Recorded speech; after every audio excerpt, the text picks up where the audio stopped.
Rajkot range IGP Shri Ashok Kumar Yadav અને મુકેશ પટેલ સાહેબ Morbi SP શ્રીની સૂચનાથી જિલ્લામાં દારૂની પ્રવૃત્તિ નેસ્તનાબૂદ થાય તે માટે ટંકારા પીઆઈ શ્રી છાસિયા અને પીએસઆઈ સગરકા પોતાની ટીમ સાથે પેટ્રોલિંગમાં હતા ત્યારે ડીસાબને ખાનગી બાતમી રાહે હકીકત મળેલ કે પ્રિન્સ વિરેન્દ્રભાઈ ઝાલરિયા અને માણસુર દેવેન્દ્રભાઈ ડાંગર નામના બે ઈસમો અહીંયા જીઆઈડીસી છત્તર ખાતે 29 નંબરના સર્વેમાં ગોડાઉન ભાડે રાખીને પોતે ઇંગ્લિશ દારૂની પ્રવૃત્તિ કરનાર છે.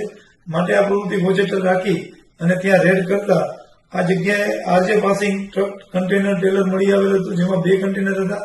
એમાં એક કન્ટેનર જે આખું દારૂથી ભરેલું મળી આવેલ અને વંચો રૂબરૂ રેડ કરતા અહીંયાથી 1070 પેટી દારૂ મળેલ, જે કુલ 33,540 બોટલ થાય અને એની કિંમત છે 1,04,82,000 અને અલગ અલગ મુદ્દામાલમાં એક મહિન્દ્રા પિકઅપ બોલેરો અને ટ્રેલર બે થઈને આખા જે મુદ્દામાલ છે એની કિંમત 1,30,00,000 જેવી થાય છે.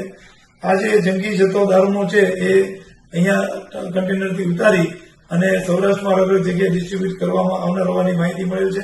જેમાં હાલ 3 આરોપીઓ પકડાયેલ છે, જેમાં ટ્રક ટ્રેલરના ચાલક સાથે જે માણસ છે એ પકડાયેલ છે અને સાથે એના માણસો પોતે ઉતારવા માટે સાથે લઈને આવેલા હતા એ માણસો પકડાયેલ છે અને બાકીના 4 નામ ખુલવા પામેલ છે, જે હજી પકડવાના બાકી છે. સાહેબ, આ પકડાયેલા આરોપી છે એમાં કોણ કોણ છે? પકડાયેલા આરોપીમાં કમલેશ સનો બાબુલાલ વડેરા, જીતમલ સનો કાલિયા ખટારા, નાનીલાલ સનો વાલિયા સિંગાળા, આ તમામ છે એ રાજસ્થાનના છે, જે બાંસવાડા જિલ્લાના છે. બોલેરો જે સાહેબ પકડાઈ છે એની ભૂમિકા?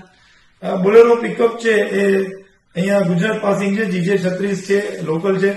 એના ચાલક રાજુરામ છે, જે રાજસ્થાનના રહેવાસી છે, એને પકડવાના બાકી છે. આ બોલેરો પિકઅપથી જે માલ કન્ટેનરથી ઉતારવામાં આવે ગોડાઉનમાં, એ ગોડાઉનમાંથી પછી અલગ અલગ જગ્યાએ કટિંગ કરી અને પહોંચાડવાનું કામ બોલેરો કરતી હોય છે.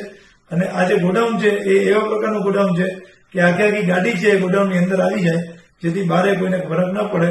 પણ ટંકારા પોલીસની એલર્ટનેસના કારણે આ કેસ થવા પામેલ છે.